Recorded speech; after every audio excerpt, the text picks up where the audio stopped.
Hare Krishna, Radhe Radhe. Friends, welcome back to my YouTube channel और ये है शरद पूर्णिमा स्पेशल ब्लॉग। तो फ्रेंड्स, शरद पूर्णिमा के दिन माता महालक्ष्मी का प्राकट्य दिवस तो है ही, साथ ही में हमारे श्री कृष्ण भगवान ने निधि वन में महाराज किया था। तो यहाँ पर हमारे चांद चांदनी के दर्शन कर लीजिए आप। तो फ्रेंड्स, पूजा करते समय लाइट चली गई थी, लेकिन आप देख सकते हैं अंधेरे में भी हमारे ठाकुर ठाकुराइन कितने चमक रहे हैं। तो ऐसा लग रहा था मानो जैसे पूर्णिमा का चांद मेरे घर के मंदिर में ही उतर आया हो। तो सुबह में तो मैंने सादा जल से स्नान करा के वस्त्र पहना के भोग लगा दिया था।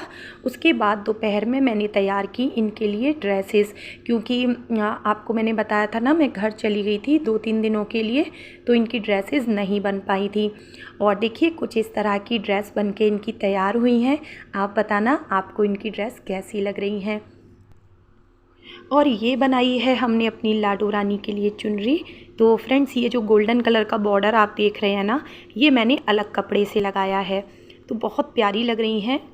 और क्योंकि वाइट कलर है तो शायद कैमरा इतनी अच्छे से कैच नहीं कर पा रहा है, बाकी बहुत सुंदर बनी है। और ये मैंने कुछ छोटे छोटे से आसन और पटका बनाया है, जो कि मैं आगे आपको वीडियो में दिखाऊंगी कि इन्हें मैं कहाँ इस्तेमाल करने वाली हूँ। तो सबसे पहले अपनी राधा रानी का अभिषेक किया मैंने, और उसके बाद मैंने दोनों ठाकुर जी का स्नान कराया पंचामृत से, और वाइट रंग की पोशाक मैंने धारण करा दी। तो देखिए अभी बिना श्रृंगार के ही कितने प्यारे लग रहे हैं। तो फ्रेंड्स, मेरे पास सिल्वर कलर की लेस नहीं थी, इसलिए मैंने गोल्डन कलर की लेस लगाई और गोल्डन कलर की ही मैंने इनको ज्वेलरी पहनाई है। तो देखिए कितने प्यारे लग रहे हैं। आप बताना आपको इनका श्रृंगार कैसा लग रहा है, और आपने अपने गोपाल जी का श्रृंगार कैसे किया, कैसे शरद पूर्णिमा को एंजॉय किया, वो भी मेरे साथ कमेंट में ज़रूर से शेयर करना। उसके बाद फ्रेंड्स, हर पूर्णिमा पर मैं करती हूँ सत्यनारायण भगवान की कथा, जो कि करना बहुत बहुत ज़्यादा अच्छा होता है। और शरद पूर्णिमा साल की सबसे बड़ी पूर्णिमा में से एक मानी जाती है। तो यहाँ पर हम अच्छे से सभी को पंचामृत से अभिषेक कर रहे हैं, और शिव जी का, माता लक्ष्मी का, विष्णु भगवान जी का पूजन तो ज़रूर से होता ही है, और बिना गणपति जी के तो कोई पूजा हमें शुरू करनी ही नहीं चाहिए। तो मैंने सभी को एक ही पात्र में बिठा लिया था, और लक्ष्मी माता को, शालिग्राम जी को और श्रीयंत्र को मैंने दक्षिणावर्ती शंख में कच्चा दूध और जल भर के अभिषेक किया, क्योंकि शिवलिंग पर और गणेश भगवान जी पे शंख से अभिषेक नहीं किया जाता है। और उसके बाद मैंने कलश की तैयारी की। तो कलश, जैसे कि मैं हमेशा बताती हूँ, बिल्कुल उसी तरह से रखा है, सिर्फ मैंने कलश पर नारियल रखने की बजाय अखंड दीपक जला दिया है। तो फ्रेंड्स, हमारे हिंदू धर्म में कितने सारे त्यौहार एक के बाद एक आते ही रहते हैं, जिनकी वजह से हमारे घर में और हमारे जीवन में पॉजिटिविटी बनी ही रहती है। और ये देखिए, ये जो आसन हमने तैयार किया था, ये माता लक्ष्मी और गणेश भगवान जी के लिए बनाया था। इस पर गुलाब की पंखुड़ी रख के हम इस पर भगवान को विराजमान करेंगे। तो फ्रेंड्स, आप लोग पूछते हैं कि दीदी पूर्णिमा के व्रत में क्या खाया जाता है। तो पूर्णिमा के व्रत में हमेशा मीठा भोजन ही किया जाता है, इसमें नमक वर्जित होता है।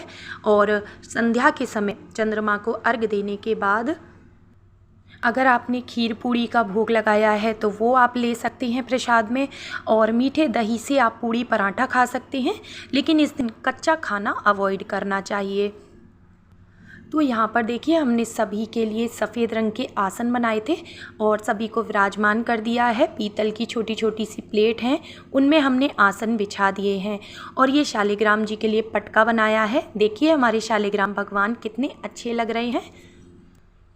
और दक्षिणावर्ती शंख में जल भर के हम भगवान के पास ही में रख रहे हैं।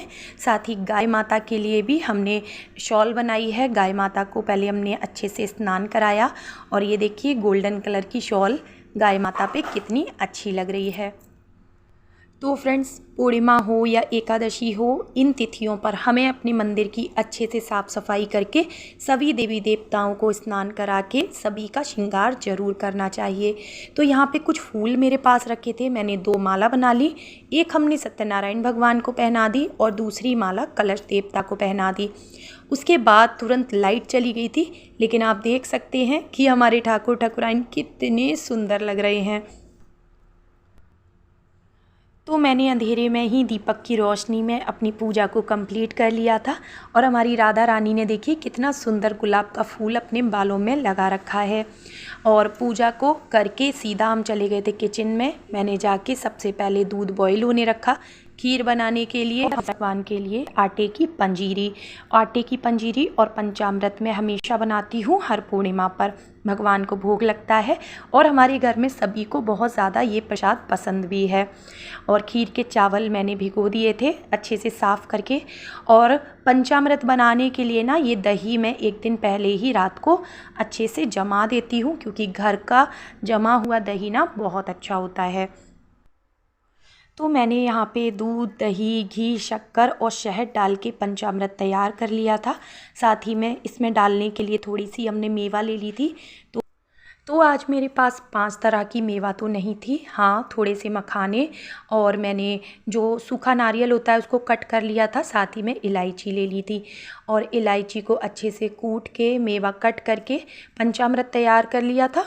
और उसके बाद मैंने यहाँ पे खीर की तैयारी कर ली।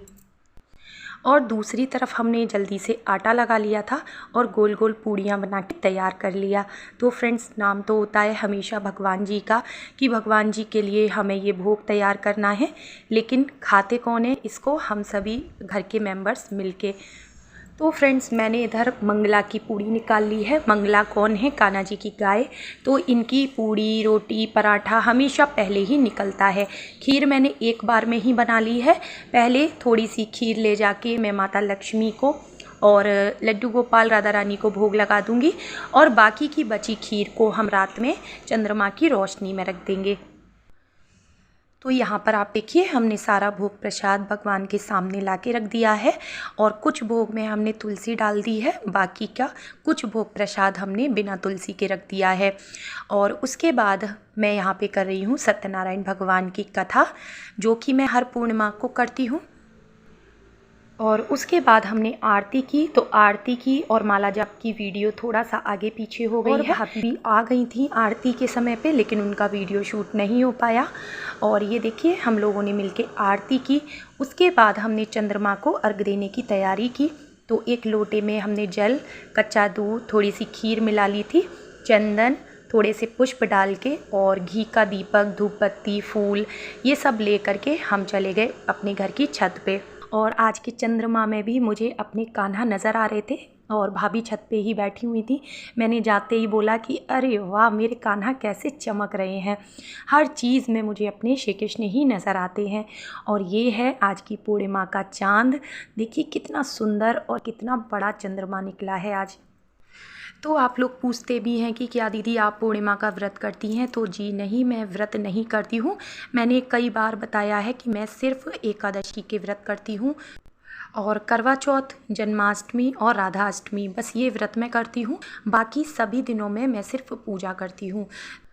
तो अब यहाँ पे हमने छत की लाइट्स ऑन कर दी थी और मैं पूजा का प्रसाद छत पे ही ले आई थी। तो हमने और भाभी ने मिलके प्रसाद खाया, थोड़ी सी गपशप की और मजाक मस्ती की। और साथ में देखिए यहाँ पे हमने छलनी से ढक के खीर रख दी थी चंद्रमा की रोशनी में, और तुलसी पत्र रख के पहले ठाकुर जी को भोग लगाया। उसके बाद हम सभी ने प्रसादी पाई।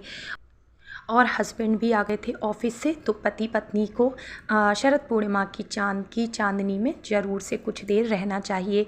परिवार के सभी मेंबर्स हम लोग साथ में उठे बैठे, खाया पिया, बहुत मज़ा आया।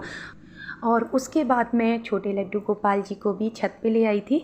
तो फ्रेंड्स, यही था आज का वीडियो पसंद आया हो तो लाइक, शेयर, कमेंट ज़रूर करना। राधे राधे।